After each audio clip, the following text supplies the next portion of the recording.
Blessed are those that mourn, they will be comforted.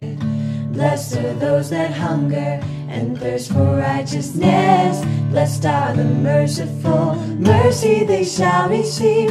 Rejoice and be glad, for your reward in heaven is great. Blessed are those that mourn. I first had the idea for Poor in Spirit, obviously out of Matthew 5. Jesus is talking about that in the Beatitudes, but Mosaic actually as a group was going through an A.W. Tozer study together that talked a lot about what it meant to be poor in spirit and some different ideas of what that would mean as to how we might interpret it. And also there were just several pastors and teachers speaking on it at the time, and so God was really beginning to teach me a lot about what it meant to be poor in spirit. But the coolest thing about this song was that there was a day in which I was reading and studying, and God began to combine all these scriptures for me that showed me what it was like to be poor in spirit.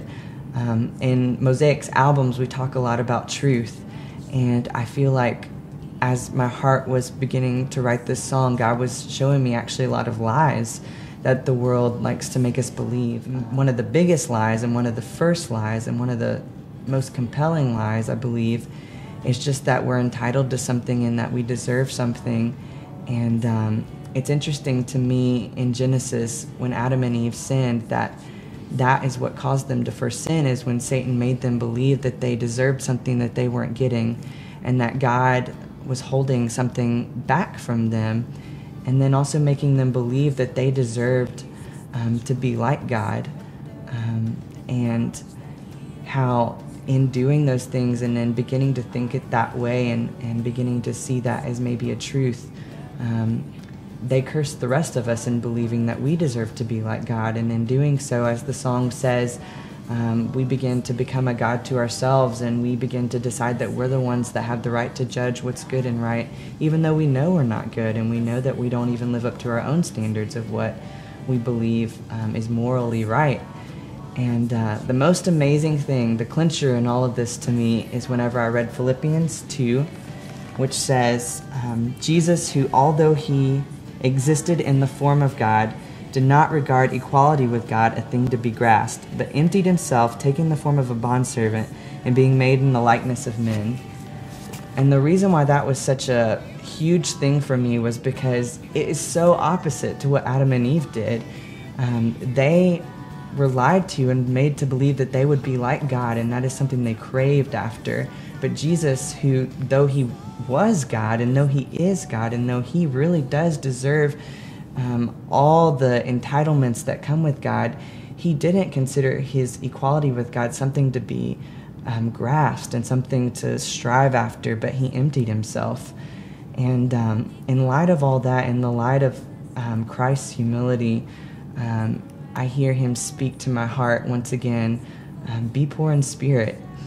And I hear him saying, this is the better way. This is the way to true greatness. This is the way to really be like God, because I am God, and I am humble, and I lay my life down for my people. And I'm calling you to do the same, to lay your life down. And that's just kind of a general theme throughout our whole album that was really wrapped up in this idea of being poor in spirit. Jonathan asked me, as he's writing this song, to help him musically and lyrically, potentially, with it. He asked me this in California, and I was like, because I had never really co-written with anyone before, and that seemed really intimidating to me. But it was just neat because this song unfolded slowly over the course of, I don't know, a few weeks, I think. Maybe not even that long, but maybe the course of 1 week, and just us meeting several times and playing around with the time signature and the feel and the melody and thinking, okay, what do we want these lyrics to evoke? And we thought, that we wanted the song to just be a cry and feel kind of epic, like it wasn't just one person's story necessarily, but just that everyone, that all of mankind really, or all of the body of Christ would be crying out for this desire to be poor in spirit. And to claim Jesus as everything. And so it was really neat because the more that we continued to play with the song, and we thought, like, okay, we want several different layers of melodies and of ideas going over the same chords, so that by the time you get to the end, it's just like all of these components, all these different excerpts of the Bible that come together to express this one theme. Yeah. And it worked out great. Yeah. And it turned out really cool. It was really fun. Yeah, and I think that's what we hope with this song is just that you hear the cry of Jesus in him teaching us to be poor in spirit and to lay down our sense of entitlement or our sense of deserving anything, or what the world would make you believe, that you're entitled to a type of happiness that requires you to feel like you're owed something, because that's not where you're going to find joy. Where you're going to find joy is in learning to be poor in spirit and in learning to claim nothing but Christ, and learning to hold on to nothing else in this world but him. And so I hope that you're encouraged by this song, and I hope that you're encouraged to just learn what it means to be poor in spirit. Blessed are the poor in spirit. Blessed are the ones with Jesus to claim.